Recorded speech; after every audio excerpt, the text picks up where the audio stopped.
Seni tatah perak merupakan salah satu warisan berkesenian dengan menggunakan perak. Di Bali, salah satu pelaku usaha perak masih mempertahankan seni tatah dan meminimalisir menggunakan cetakan. Dari seni tatah yang ditekuninya ini, kini produknya telah menembus pasar dunia. Perhiasan emas dan perak memang telah menjadi salah satu kebutuhan bagi masyarakat untuk tampil lebih modis dan percaya diri. Perak dan emas biasanya dibentuk menjadi berbagai perhiasan seperti cincin, gelang, kalung hingga beragam bentuk lainnya. Meski pengerjaannya bisa langsung dicetak, namun salah seorang seniman perak asal Banjarcalo Tegelalang Gianyar tetap mempertahankan keaslian dari warisan leluhur yang mengelola bahan emas dan perak dengan proses tradisional, yakni ditatah. Ditatah merupakan seni ukir untuk emas dan perak dengan teknik tertentu. Beragam kerajinan berbahan dasar ini telah dihasilkan mulai dari hiasan barong, mahkota sulinggih, hiasan rumah, bahkan beragam kerajinan emas dan perak lainnya. Dari keunikan pengerjaan, karyanya kini telah menembus pasar dunia. Saya sedikit ceritakan perbedaan kerajinan tatahan itu menggunakan cara yang manual. Jadi prosesnya itu lebih lama daripada cetakan. Kalau tatahan ini itu semua menggunakan handmade. Itu menggunakan tangan semua. Jadi prosesnya lebih lama daripada mesin ya, dan kalau hasilnya itu cenderung kita membuat tatahan itu media-media yang lebih besar gitu. Kalau dengan mesin kan dengan media-media kecil paling ukuran cincin atau gelang, kalung itu bisa menggunakan mesin gitu.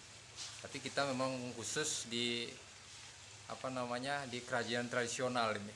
Memang kita ingin mengembangkan tradisi itu dalam konteks berkesenian masih dengan tradisi. Kalau dari perbedaan antara handmade atau kerajinan tangan manual ini dengan mesin itu sangat jauh berbeda. Jadi kalau mesin itu mungkin bisa dia buat simetris gitu, sama gitu, karena itu dicetak gitu.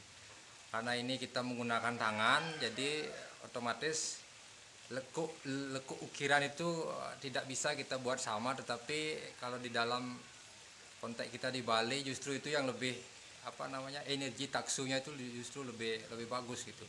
Jadi dari hasil mesin dan hasil tangan itu bisa kita lihat perbedaannya. Biasanya kalau untuk pekerjaan gitu, kalau tergantung dari pesanan. Kalau yang pesanan lokal kita yang untuk di lokal Bali itu cenderung untuk ornamen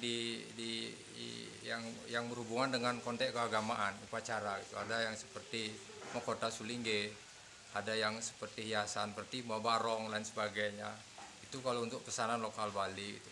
Kalau tergantung sekarang kalau pesanan yang luar ada yang berbentuk naga, ada berbentuk burung, binatang, itu tergantung dari pesanan.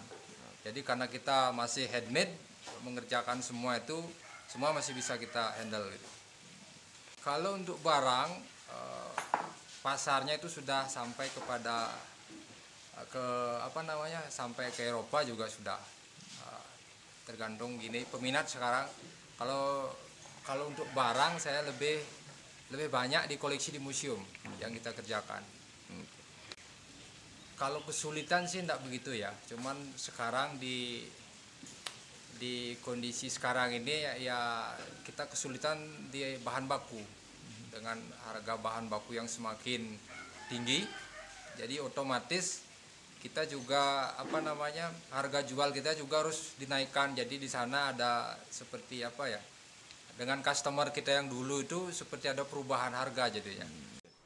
Meski memiliki kerumitan tersendiri dari proses pengerjaannya, sistem tatah tradisional akan memiliki kekhasannya tersendiri untuk dipergunakan.